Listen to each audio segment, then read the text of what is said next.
Welcome to my Sacred Revenge channel, where betrayal isn't just exposed, it's answered. To the happy couple who always did love playing in the mud. The champagne flutes clinked around me, a delicate, crystalline sound that couldn't quite drown out the poison in my sister Seraphina's toast. Her voice dripping with that special brand of sweetness she reserved for her most cutting remarks carried across the opulent reception hall. The laughter that followed was a physical blow. A wave of ridicule that washed over the 200 guests, their faces turning in unison. To stare at me and my new husband, Liam, my cheeks burned with a heat that had nothing to do with the blush of a new bride. My name is Emily, and this was supposed to be the happiest day of my life. Before I begin telling you my story, let me know in the comments where you're listening from. And if you'd like to share your own story, feel free to write to us. I should have known Seraphina wouldn't let my wedding pass without seizing the opportunity to cement my place in the family hierarchy. There she stood, a vision in her designer bridesmaid dress, effortlessly holding court at the head table. I, on the other hand, sat in our grandmother's altered wedding gown, a dress filled with love and history, trying desperately to will, the tears brimming in my eyes to stay put. "Emily, darling, you must smile," my mother Eleanor hissed from beside me. Her perfectly manicured fingers dug into my arm with a grip that betrayed her panic. "Everyone is watching." Course. They were watching. They had been watching my entire life, placing silent bets on which of the Van sisters would be the first to falter. Spoiler alert, it was always me. Beneath the crisp white tablecloth, Liam's calloused hand found mine, his thumb tracing slow, calming circles on my palm. When I risked a glance at him, his deep brown eyes were a sea of calm, steady, and kind, completely unruffled by the snickers that echoed around us. "Let them laugh," he murmured, his voice a low rumble, just, for me, his breath tickling my ear. "We know what matters." God, how I loved this man, even with a faint dusting of earth on his brow from the fields he'd been working in that morning because, yes, he'd insisted on checking the irrigation system on our wedding day. He was more real than anyone else in that room of pressed suits and manufactured smiles. "I still can't believe you're marrying a farmer," my younger sister, Chloe, whispered, sliding into the empty chair beside me. At 27, she was the family diplomat forever trying to smooth the jagged edges of our dysfunctional relationships. I mean, I think it's terribly romantic, but Mom's been mainlining antacids all week. Thanks for the pep talk. I managed, my eyes fixed on Seraphina as she worked the crowd, radiating the effortless confidence of a woman born to win. At 31, she had it all. The Wharton MBA. The corner office in a Manhattan skyscraper. The husband, Julian, who wore $1,000 suits and spoke of market volatility as if it were poetry. "That's not what I meant," Chloe said quickly. Ladies and gentlemen, my father." Richard's voice boomed through the microphone, slicing through the chatter. He stood at the podium, his silver hair perfectly coiffed, his expression a carefully curated mix of resignation and disappointment. "I'd like to say a few words about my daughter, Emily." My stomach plummeted. This was not going to be good. Emily has always been unique, he began, and out of the corner of my eye, I saw Seraphina smirk behind her champagne glass. While her sisters pursued excellence in their careers and achievements, Emily chose a different path, a simpler path. The word simpler hung in the air like a pronouncement of guilt. I felt Liam's grip tighten on my hand, a silent anchor in a stormy sea. She's chosen to marry Liam, a man who works with his hands and understands the value of hard work. My father's pause felt deliberate, calculated for maximum effect. We wished them all the happiness in the world in their humble life together. The applause was polite but painfully lukewarm. I saw my mother dabbing at her eyes with a silk handkerchief, and I couldn't tell if her tears were for my joy or for the death of her social ambitions for me. "Your dad is really laying it on thick," Liam said quietly, his voice a bedrock of steadiness, despite the insult wrapped in pretty wedding paper. "He's been rehearsing that speech for weeks," I replied, watching Seraphina lean over to whisper something in her husband's ear. They both shared a private, knowing laugh, and I didn't need to hear the words to know they were at my expense. This was my family. The very people who were supposed to be celebrating my joy were instead treating my wedding like a funeral for my squandered potential. Every accomplishment I had ever earned, my degree in environmental science, it's the teaching awards I'd won, it's a small business I'd painstakingly built selling organic produce at local markets, was dismissed, erased, by my choice to marry for love instead of for status. "You know what?" I said, standing up so abruptly that my chair scraped loudly against the polished floor. The sound cut through the reception chatter like a gunshot, and suddenly 200 pairs of eyes were on me again. I raised my water glass to practical. To waste good champagne on the sand looked directly at my sister. "To family," I said, my voice clear and steady, carrying across the silent room. "And to learning who truly has your back when it matters most." Seraphine's perfect smile faltered for a fraction of a second. A tiny crack in her flawless facade before she recovered, raising her glass with the rest of the room. The toast felt like a line drawn in the sand, a declaration of independence that only I understood at that moment. As I sat back down, Liam leaned over, his eyes shining with pride, and whispered, "That's my girl." I had no idea then just how prophetic those words would turn out to be. 3 years later, I stood in Seraphine's marble-tiled foyer, holding a casserole dish that probably cost less than her imported doormat. The annual Vance family barbecue was in full swing, and the familiar soundtrack of my childhood clinking. Glasses, forced laughter, IV, and the subtle art of one-upmanship disguised as casual conversation drifted from the back patio. "Emily," my mother's voice rang out as I stepped onto the pristine flagstone. "There you are. We were just talking about the New Hamptons house Seraphina and Julian bought." Of course, they were. Seraphina glided over a vision in a flowing white sundress that likely cost more than our monthly mortgage payment. Her smile was as perfectly maintained as her immaculate landscaping. "Oh, you brought food," she said, her eyes flicking to my casserole dish as if it might contain a biohazard. "How thoughtful. Honey-glazed carrots," I said, setting it down on a vast catering table, groaning under the weight of professionally prepared food.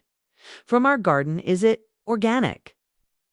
Julian appeared beside his wife, a martini swirling in his hand, his polo shirt so crisp it looked like it could draw blood. Or just, basic. The question, with its thinly veiled condescension, hung in the air as several of their friends turned to listen. I felt that familiar hot tide of shame creeping up my neck. "It's homegrown," Liam said, his voice quiet and level as he stepped up beside me. He wore clean but well-worn jeans and a simple cotton button-down. Next to Julian's designer ensemble, he looked like he had wandered in from another, more authentic, universe. Right, Julian nodded with an exaggerated air of interest. "The farming thing, how's that going?" "Still enjoying playing in the dirt." "We're doing well," I said, forcing my own voice to remain steady. "The farm has been profitable for 2 years running." Seraphina let out a laugh that sounded like wind chimes in a hurricane. "Profitable? Oh, Emily, that's just adorable. Julian just closed a deal last week worth more than your little farm probably grosses in a decade." "Actually, my father interjected, ambling over with a glass of bourbon. "I've been meaning to ask about that farming venture of yours. When are you two planning to do something more substantial with your lives?" "Richard," my mother warned, but her tone held a distinct note of curiosity. She wanted to hear the answer, too. "We're happy," Liam said simply. "The work is good. It's honest work." "Honest work," Julian repeated, savoring the words as if they were a joke. "That's one way to put it. I have to say, watching you two at these family events is like watching a nature documentary.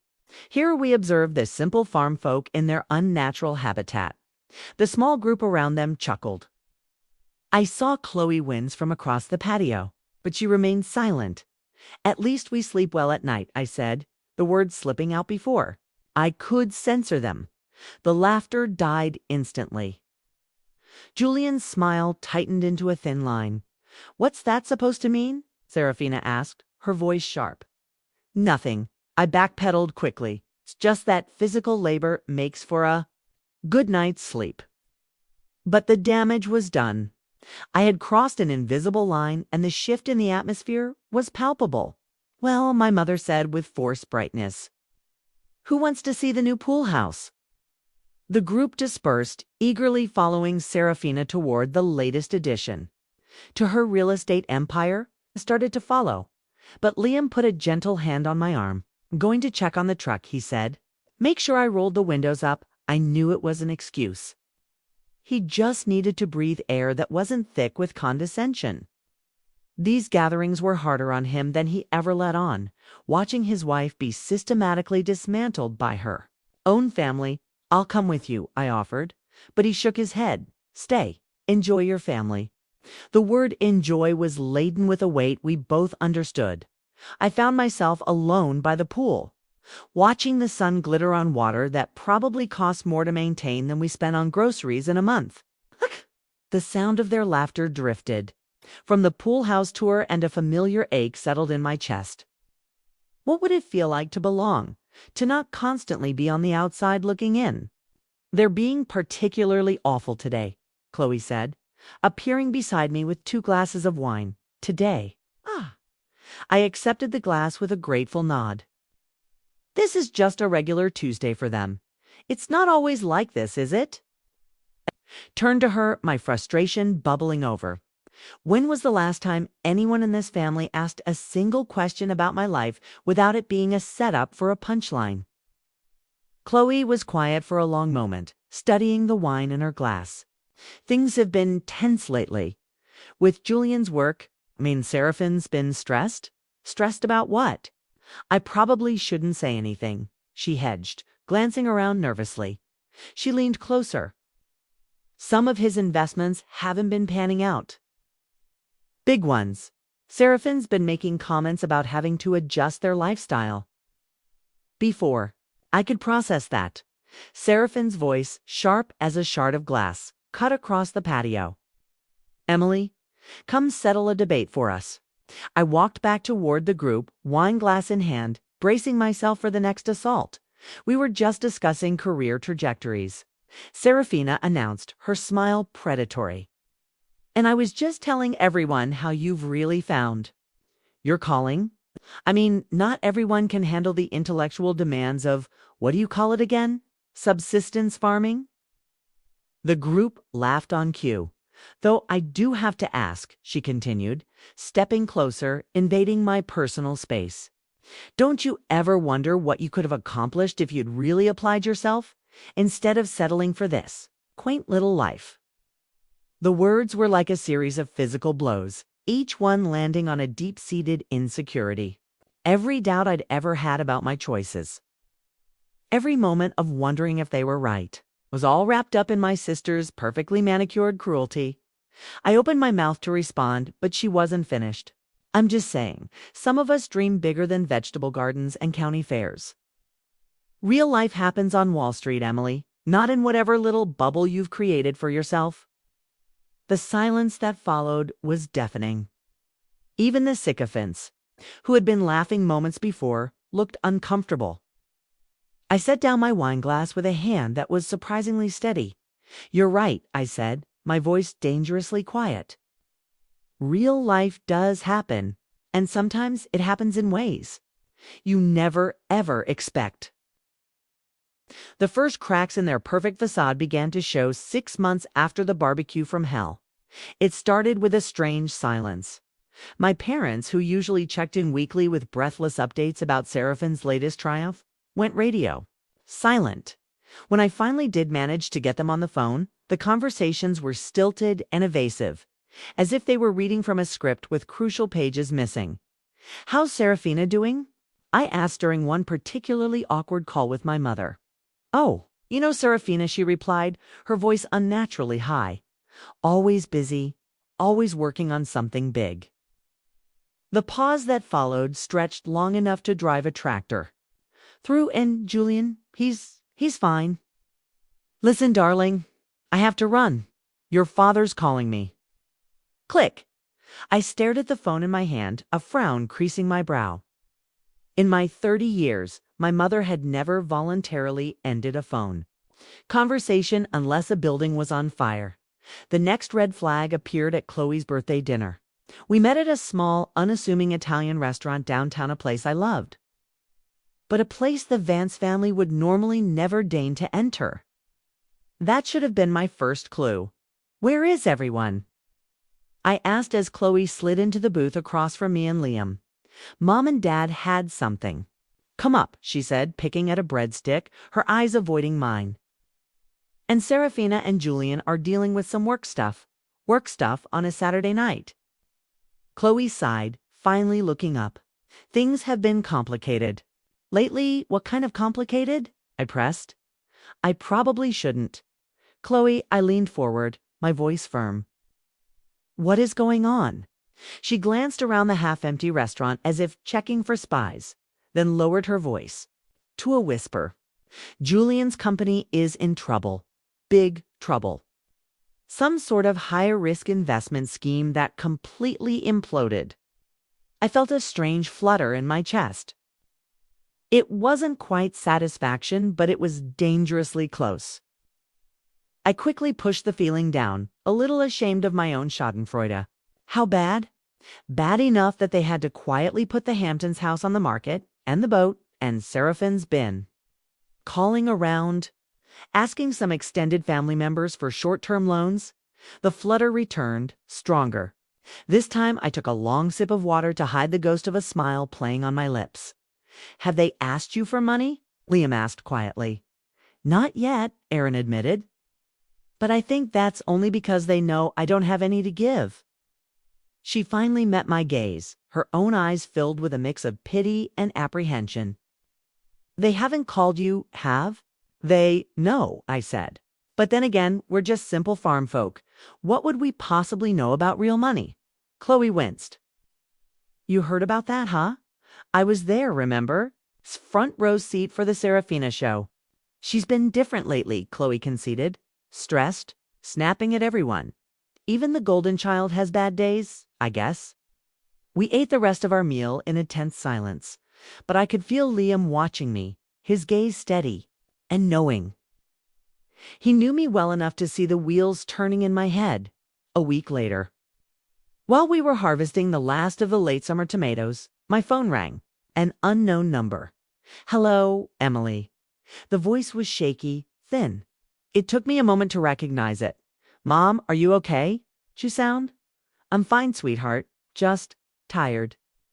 Listen, I was wondering if you could come by the house this weekend. There's something we need to discuss as a family.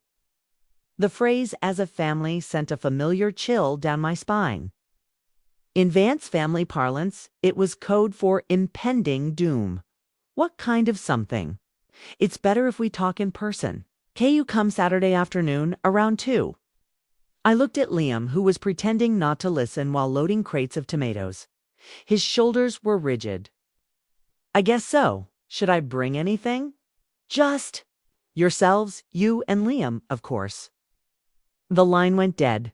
Family meeting, Liam asked without looking up. Sounds like it. He straightened up, wiping his dusty hands on his jeans. About, she wouldn't say.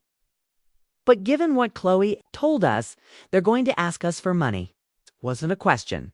We both knew it was the inevitable, humiliating truth. That night, I lay awake long after Liam's breathing had evened out beside me, staring at the familiar shadows on our bedroom ceiling. A part of Mia, larger part than I was proud to admit, was almost giddy with anticipation. After years of being the family disappointment, the cautionary tale, the one who settled, they were finally going to need something from me. The irony was so rich, so delicious, it was almost intoxicating. All those years of smug comments about our simple little life and playing in the dirt, and now they were going to come. hat in hand to the very farm girl they had spent a decade mocking. But another part of me, the part that still remembered being a 7-year-old girl who desperately wanted her older sister to let her join in her games, felt a familiar pang of sickness at the thought of my family's pain. Saturday, morning dawned gray and drizzly, a perfect match for my mood. Liam was unusually quiet as we drove to my parents' house. His hands steady on the wheel, but his jaw set in a tight, determined line. Whatever they ask, he said as we pulled into the driveway that had once been the backdrop to my entire life. Remember that you don't owe them a thing. I know. Do you? He countered, turning to look at me. Because you have a soft heart, Emily, and they are experts at using it against you. Oh. I looked at the house where I'd grown up, with its perfect lawn and pristine shutters. It seemed smaller now, less imposing than it had in my memory. I'll be fine. Just then my phone buzzed. A text from an unknown number. It was Seraphina emergency family meeting. Please come. We need you. The woman who had spent years telling me I would never amount to anything was now telling me she needed me. I slipped the phone back into my pocket, my heart hammering against my ribs, and rang the doorbell. It was time to see what real life looked like when it came, knocking on the farm girl's door. The living room felt like a courtroom the moment we stepped inside. They were all there, arranged in a carefully staged semicircle, a silent tribunal waiting for the accused. My parents sat side by side on the floral sofa, looking 10 years older than they had at Christmas. Seraphina perched on the edge of an armchair, her expensive clothes looking wrinkled and slept-in. Her usual icy composure fractured around the edges. Julian stood by the window, his back to us, his hands shoved deep into the pockets of his tailored trousers. Only Chloe, tucked away on an ottoman, looked genuinely miserable, shooting me a silent, apologetic glance. Emily, Liam, my father, said, his voice devoid of warmth as he gestured to the 2 empty chairs they had so obviously positioned in the center of the room. Thank you for coming. We sat, and the feeling of being on trial intensified. The silence was heavy, thick with unspoken accusations and desperate hope. So I said, deciding to break it. What's this about? My mother began twisting. Her wedding ring, a nervous habit I remembered from 1,000 childhood anxieties. We wanted to talk to you about the family situation. What situation? I asked, feigning ignorance. Julian finally turned around, and I was shocked by how haggard he looked. The slick, predatory confidence was gone, replaced by a raw, desperate anger. Cut the act, Emily, he snapped. You know damn well what situation, Seraphina warned, but her voice lacked its usual authority. No, I'm done pretending, he seethed, his eyes locking onto mine. Your sister told you, didn't she? About the investments. I glanced at Chloe, who was now studying her own hands as if they held the secrets to the universe. She mentioned you were having some difficulties. Julian let out a bitter, barking laugh. That's a rich way of putting it. What Julian means, my father interjected, taking control, is that the family is facing some significant financial challenges. How significant? Liam asked, his voice calm and steady. The question hung in the room like smoke from a fire. Finally, my mother's voice, small and broken, provided the answer. We could lose everything. The words landed with the force of a physical blow. Even though I had suspected it, hearing it spoken aloud was different.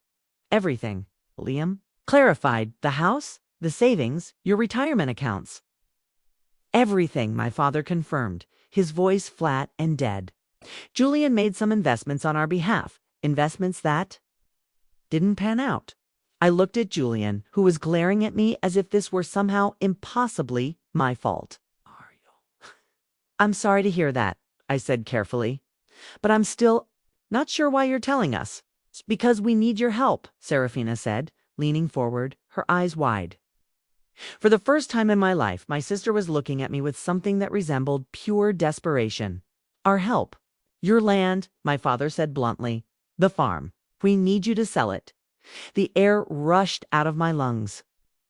I felt Liam's hand find mine under the table, his grip a steady, grounding force. Excuse me? It's the only significant asset in the family that isn't leveraged or tied up in this mess, my mother explained, her voice taking on a pleading tone.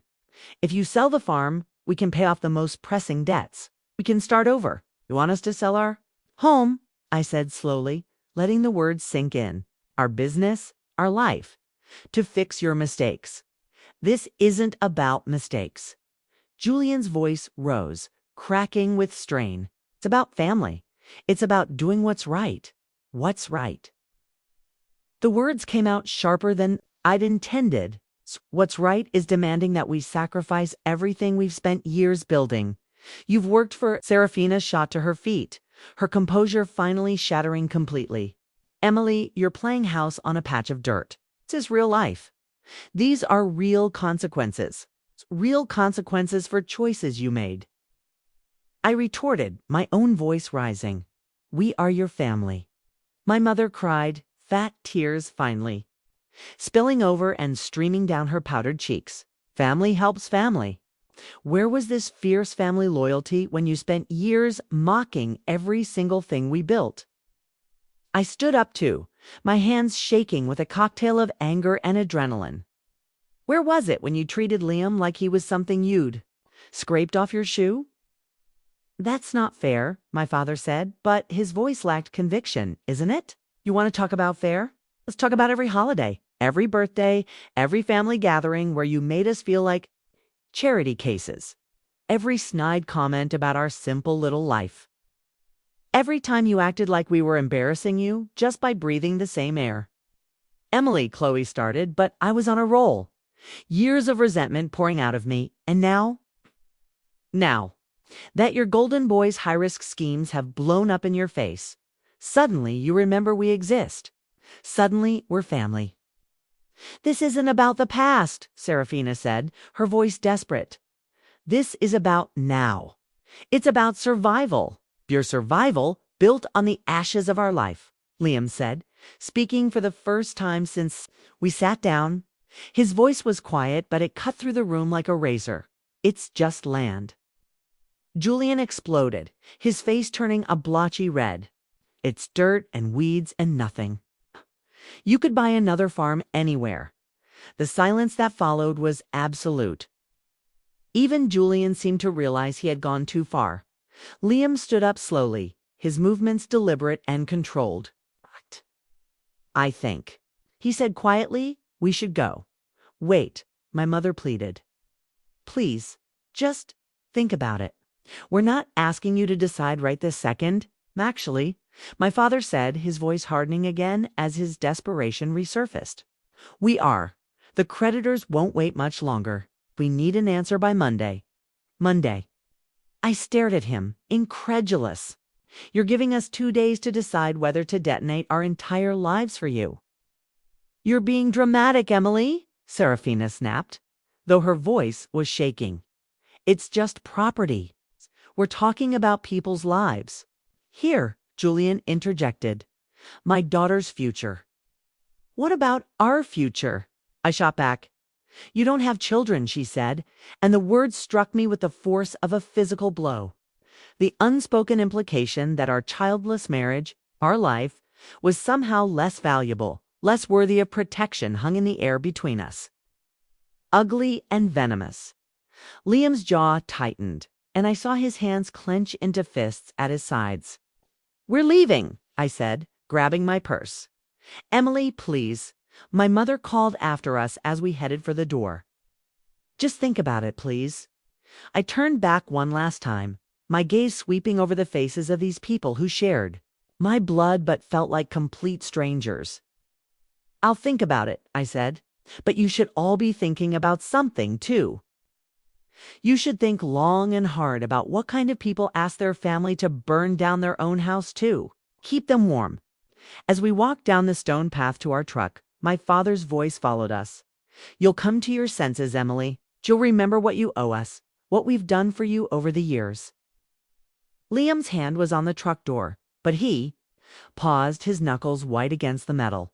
"What we owe them," I said, my voice loud enough for them all to hear. "After 30 years of being treated like the family disappointment, what exactly do we owe them?" No one had an answer. For that, at least, not one they were willing to say out loud. The drive home was a silent, tension-filled ordeal, the only sound the crunch of gravel under our tires. Liam's knuckles were still white on the steering wheel, and I could practically feel the anger radiating off him in palpable waves. We pulled into our driveway, and I stared at our modest farmhouse, the home my family wanted us to sacrifice, as if it were nothing more than a line item on a balance sheet. The evening light bathed the fields in a golden, peaceful glow. Everything I had ever truly wanted was right here. "I need to show you something," Liam said, his voice tight as we got out of the truck. "Double quotes, Liam, I'm not selling. I don't care what they—" "I know you're not selling," he interrupted. "That's not what this is about." He strode toward the barn with a new, purposeful energy. "There are things I should have told you years ago." Confused, I followed him. "What things?" Instead of answering, he led me to the back of the barn, to the small, cluttered office I'd been in 1,000 times before. But he went straight to a heavy-duty filing cabinet in the corner, one I'd never seen him open. "Sit down," he said, pulling out a thick, heavy manila folder. "Liam, you're scaring me." "I'm not trying to scare you," he said, his voice softening slightly. "I'm trying to show you who we really are." He opened the folder and spread a cascade of papers across his dusty desk. "What we really are," I leaned forward, my eyes scanning the documents. They were legal papers, patent certificates, and complex financial statements with numbers that made my head spin. "What is all this?" "This," he said, tapping a patent document, "is the irrigation system we use on the North Field. The one I told you I cobbled together from spare parts." I read the header: "Patent granted to Liam Kent for advanced precision agriculture irrigation system." My eyes shot to the date. It was filed 3 years ago. "You patented it? It's being licensed by farms across the Midwest now." He pulled out another document. "This is the soil analysis software I've been working on in my workshop. The program that tells us exactly when and where to plant." Another patent. Another official document with Liam's name at the top. "I don't understand," I whispered. "Why didn't you tell me?" "'Cause I wanted to be sure," he said, his gaze intense. "I wanted to build something real, something undeniable, before I ever spoke a word of it." He sat down in the chair across from me, his expression more serious than I had ever seen it. "Emily, this patch of dirt isn't just a farm. It's a research and development facility. It's every crop we grow, every system we test. It's all part of something much, much bigger." My head was spinning. How much bigger? He pulled out a final document, a consolidated financial statement, and slid it across the desk. The number at the bottom, under net worth, made me blink hard, certain I was misreading it. "Is that? Are we worth?" "The company is worth that," he confirmed. Viridian Terra Dynamics. I started it 5 years ago, right after we got married. I used our land as the testing ground for every single innovation. I stared at the papers, then back at my husband, the man I thought I knew inside and out. "You've been running a multi-million-dollar tech company this entire time." "A very quiet tech company," he corrected. "Most of our clients and licensees don't even know where the innovations originate. They just know the systems work flawlessly. But why? Why keep it a secret? Why let my family think we were just struggling farmers?" Liam was quiet for a long moment, carefully organizing the papers back into neat piles. "Because I wanted to see who they really were," he said finally, his voice low. "I wanted to see how they would treat you, how they would treat us, when they thought we had absolutely nothing to offer them but our character." The words hit me with the force of a physical blow. "You knew," I breathed, the realization dawning on me. All this time you knew how they saw us and you just let it happen. I let them show their true colors. Yes. While I suffered, I said, the hurt rising in my voice. While I endured every single family gathering, feeling like the poor relation, thinking that maybe they were right. Maybe I really had thrown my life away. He reached for my hand, but I pulled it back. You'll let me doubt myself, Liam. You'll let me think we were barely scraping by while you were sitting on. On all of this, we were never struggling, he said gently. Our bills were always paid on the day they arrived. We never wanted for anything essential. That's not the point. I stood up, pacing to the small window that looked out over our fields. The point is, you let me feel small. You let them make me feel small. I never wanted that for you, Emily, but you allowed it. The accusation hung in the air between us, heavy with years of unspoken truths and quiet sacrifices. There's more, he said quietly. I turned back to him. More what? Julian's company? The investments that failed. Liam pulled out a second folder. This one thinner, and opened it on the desk. He bet against us, Emily. He bet against Viridian Terradynamics. The words didn't make sense at first. What do you mean? He shorted our stock, Liam explained, his voice grim. He took his client's money, including your parents' entire retirement fund, and placed a massive bet that our company would fail. I sank back into the chair, the final ugly piece of the puzzle clicking into place. He lost their money. Betting against us. Every last penny, Liam confirmed. He was so convinced that anything connected to a simple farmer had to be worthless that he staked everything he had on our failure. My phone buzzed on the desk. It was a text from Chloe. They're coming to the farm tomorrow. All of them, Dad says they won't take no for an answer. Asterisk, I showed the message to Liam. He read it, then looked up at me, and for the first time saw a flicker of something that looked like cold, hard anticipation in his eyes. Good, he said. A strange, unfamiliar smile playing on his lips. Let them come. The next day, they arrived like a storm front. 3 luxury cars pulling into our gravel driveway at precisely 2 o'clock, kicking up clouds of dust that settled on their expensive, gleaming paint jobs. I watched from the kitchen window as they emerged. My parents, their faces grim and set. Seraphina, clutching a leather portfolio like a shield. Julian adjusting his silk tie as if he were heading into a hostile takeover instead of a humble farmhouse. Even little Isabel was there, Seraphine's 8-year-old daughter, looking bewildered and out of place in her pristine white dress. Showtime, Liam said quietly from behind me. He straightened his simple button-down shirt. He had insisted on dressing exactly as he always did jeans. Work boots, the very uniform that had earned him years of their condescending looks. The knock on our door was sharp, authoritative. My father's knocked eye opened it to find them arranged like a hostile delegation. My parents flanked Seraphina and Julian, with Chloe hovering uncertainly in the background, holding Isabel's hand. We need to talk, my father said, foregoing. Any pleasantries come in? I said, my voice surprisingly steady as I stepped aside. They filed into our living room, and I watched them take in the simple furniture, the handmade quilts, the photos of our life on the mantel.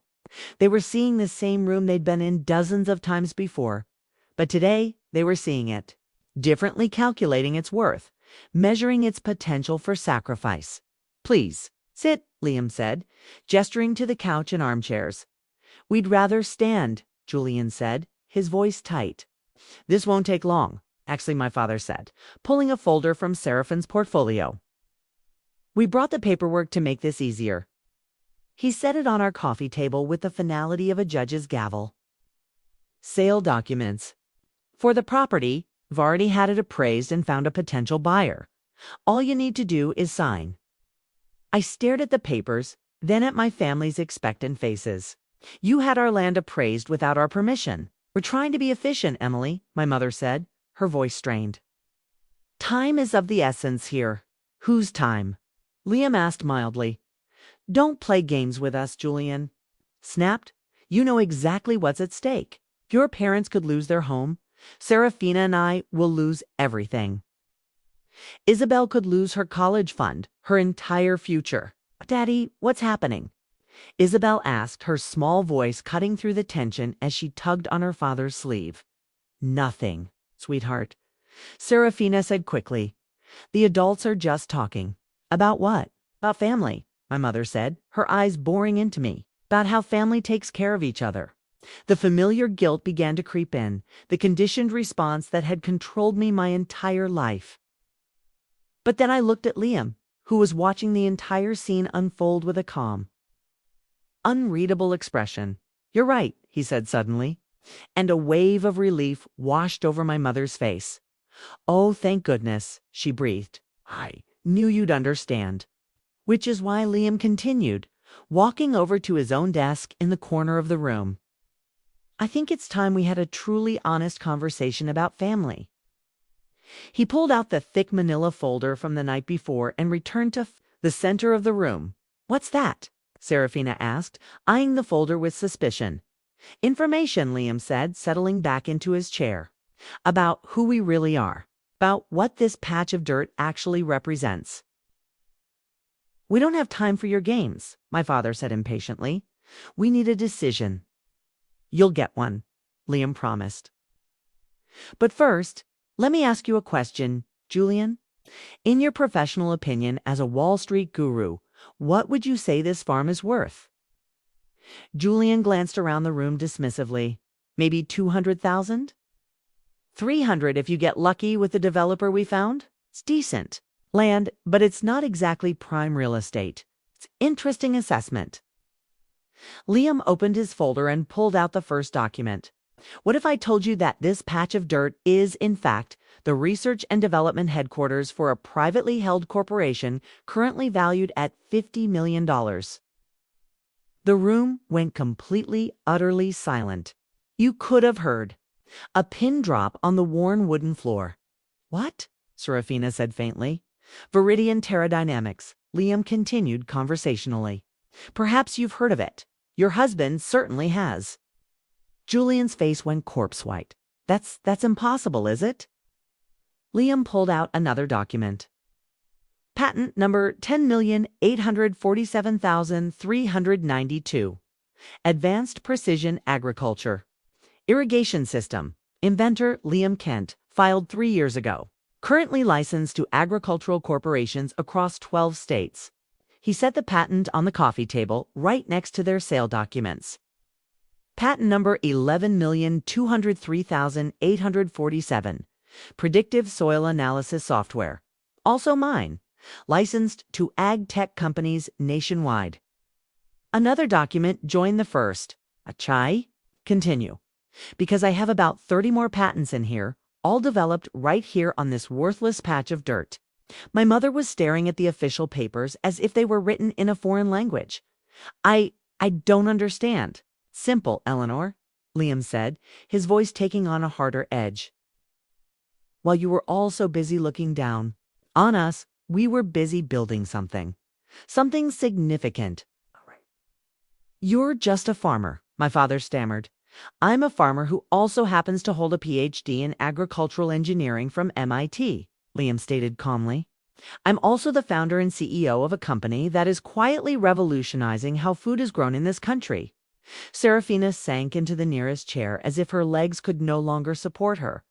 This can't be real. Oh, it's very real. Liam pulled out the financial statement. Want to see our quarterly earnings?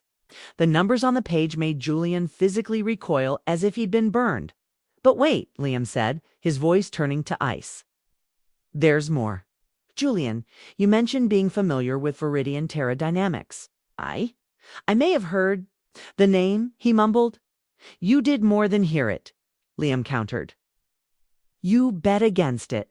Heavily, you convinced your clients, including Emily's parents, to short our stock. The final unspoken accusation hung in the air. You lost their retirement money betting that we would fail.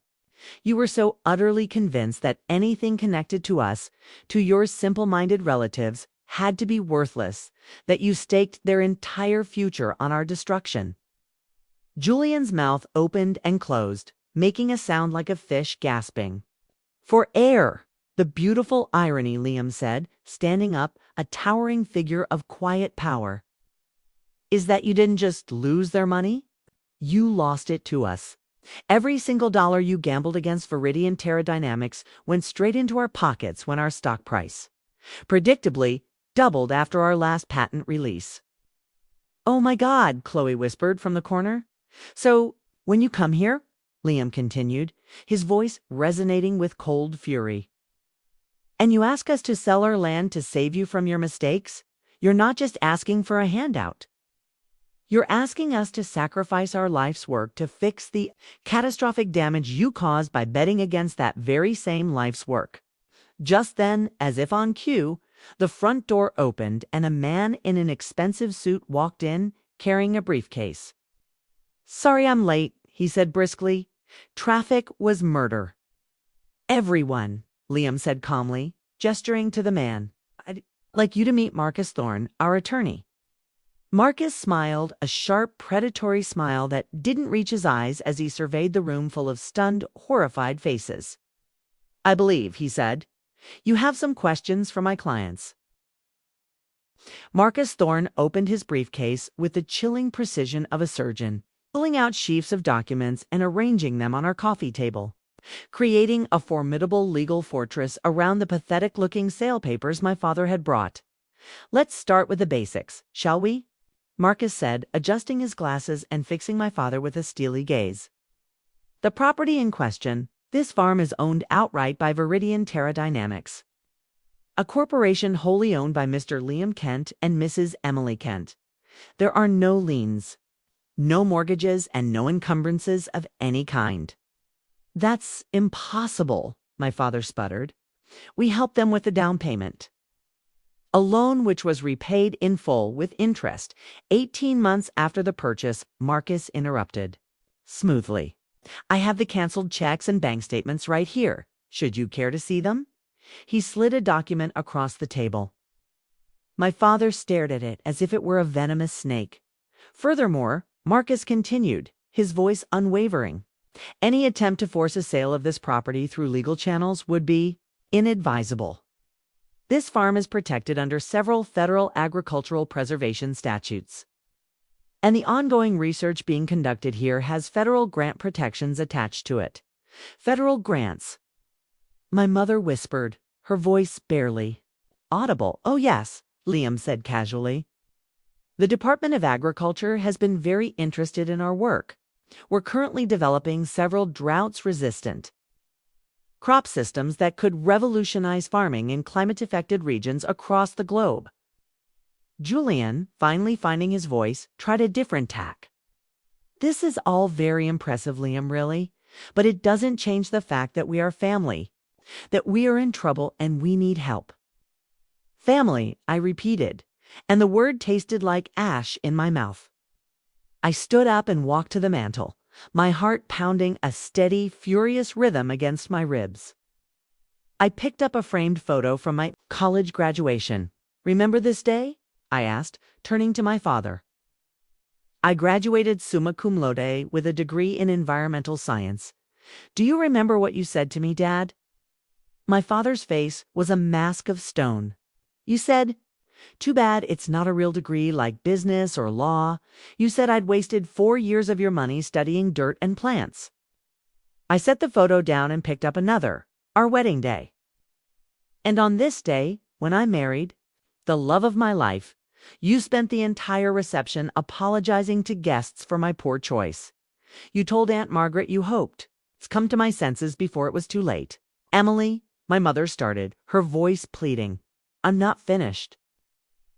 I said, my own voice steady and clear, fueled by years of suppressed pain. For 5 years, at every family gathering, every holiday, every single celebration, you made sure I knew exactly where I stood. I was the disappointment, the failure, the one who settled for less. Seraphina was openly weeping now, black mascara streaking down her pale cheeks. We didn't mean. You meant every single word, I said, turning to face her directly. You called our life a joke, You said real life happens on Wall Street, not in our little bubble. You mocked everything we built, everything we cherish, everything that gives our life meaning. But we didn't know, she sobbed. We didn't know about the company, about the money. And that is exactly the point. The words exploded out of me, raw and unfiltered. You didn't know, and you didn't care enough to find out. You saw only what you wanted to see. Two simple people you could look down on to make yourselves feel bigger, more successful, more important. Marcus cleared his throat, bringing the focus back to the grim reality. By May, there is one final matter to address: the financial losses your family has suffered. He pulled out another document. Viridian Terra Dynamics has, of course, been tracking the short positions taken against our stock. As we are required to report significant trades to the SEC, the trades were made through Pinnacle Investment Group, where Mr. Julian Vance serves as a senior partner. The total exposure was approximately $2.3 million, representing the retirement accounts of 17 separate clients. 17 families, Liam said quietly, the words hanging in the air like a death sentence. 17 families who trusted you with their life savings, and you gambled it all away on a bet that we would fail. Was a sure thing. Julian said desperately, his arrogance replaced by pathetic self-pity. Agricultural tech startups fail 90% of the time. The odds were that you would do your due diligence before risking other people's entire futures, Marcus interrupted coldly. Did you visit the company? Did you research the patents? Did you so much as look into the leadership team's background? Silence. You didn't, did you? I said, you saw the word farming and you assumed it was worthless. Just like you always assumed we were worthless. We can sue, my father said suddenly, grasping at straws. For the losses, for damages. Marcus actually smiled, a chilling, humorless expression. Please do. I would love nothing more than to explain to a jury in excruciating detail how your son-in-law lost your life savings by betting against your own daughter's company. The optics, as they say, would be fascinating. What do you want? Seraphina asked, her voice broken. What do you want from us? I looked around the room at these people who shared my DNA but not my values. My parents, who had spent a lifetime making me feel small. My sister, who had turned cruelty into an art form. Her husband, who had gambled away their future on the empire of his own arrogance. And in the corner, little Isabel, watching her perfect world crumble into dust. I want you to leave, I said simply. I want you to walk out that door and never, ever come back. Emily, please, my mother begged, stumbling forward. We're sorry. We are so sorry. We made terrible mistakes, but we're family. No, I said, and the word felt like the key to a cage I'd been in my whole life. Family doesn't treat each other the way you treated us. Family doesn't spend years tearing each other down just to feel better about themselves. And family certainly doesn't come, crawling back only when they need something. But what about us? Seraphina whispered. What about Isabel? What about her future? I looked at my niece, an innocent child caught in the wreckage of her parents' failures, and my heart ached. But I knew the truth. Spells. Future was never my responsibility. It was yours. And you gambled it away. You're really going to let us lose everything? My father asked, his voice shaking with disbelief. After everything we've done for you? I laughed, and it sounded harsh and foreign even to my own ears. What exactly have you done for me, Dad? Besides spend 30 years making me feel like I wasn't good enough? He had no answer. The meeting is over, Liam said, standing. Up, Marcus, would you be so kind as to escort our guests out? You'll regret this. Emily Seraphina hissed, desperation making her voice shrill as she was ushered toward the door. You'll regret turning your back on your family. When you're old and all alone, you'll remember this day and you'll wish you had made a different choice. I met her tear-filled, hate-filled eyes. For the first time in my life, I wasn't afraid of my sister. You're right, I said. my voice calm and clear. I will remember this day. I'll remember it as the day I finally stopped letting you define my worth. They filed out like mourners, leaving a funeral, taking their demands, their entitlement, and their toxicity with them. Through the window, I watched them drive away, leaving nothing behind but swirling dust and a profound echoing silence. For the first time in 30 years, I was free. The silence that descended after they left wasn't empty. 'Twas full, the sound of a chapter closing for good. That evening, Liam and I sat on our front porch, watching the sun dip below the horizon, painting our fields in brilliant shades of orange and pink. Are they still my family? I asked into the twilight. Liam was quiet for a long moment. They never saw us, Emily. They saw a reflection of their own insecurities, people they could feel superior to. That isn't family. His words hung in the air, true and clear. Before I could answer, my phone rang. It was Chloe, her voice thick with tears and apologies. She hadn't defended us, she admitted, because she was a coward, but she saw the truth now. I invited her for dinner the following Sunday. It was a start. The real shift, however, came a week later. A woman from the Department of Agriculture, Dr. Anya Sharma, arrived to tell us that our grant hadn't just been approved, it had been fast-tracked. Our work had the potential to help feed millions. As she and Liam discussed research protocols, the staggering irony washed over me. My family had demanded we sacrifice this very land to save them from their greed, never realizing they were asking us to destroy something that could help save the world for years. I had allowed their definition of success to be the measure of my self-worth. I let their mockery plant seeds of doubt in my heart. But standing there, watching the sunset paint our fields our supposed patch of dirt, I finally understood.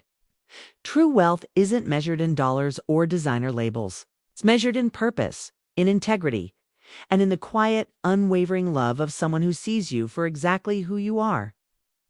My value was never determined by the opinions of those who refused to see it.